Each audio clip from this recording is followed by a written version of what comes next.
Hello. Well, I decided to get dressed, got a little makeup. It's been a while.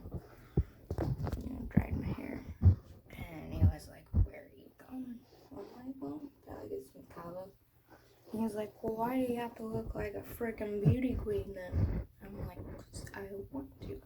He's like, "Well, you should wear your extensions."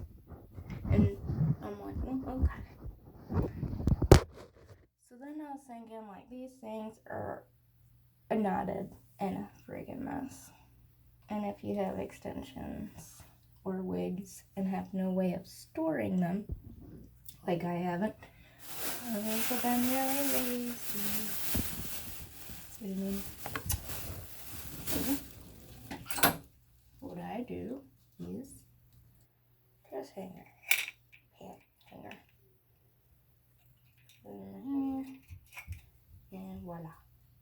You can hold it, you can store it like this, and then you can brush them and do all the things you need to do to them. So there's that.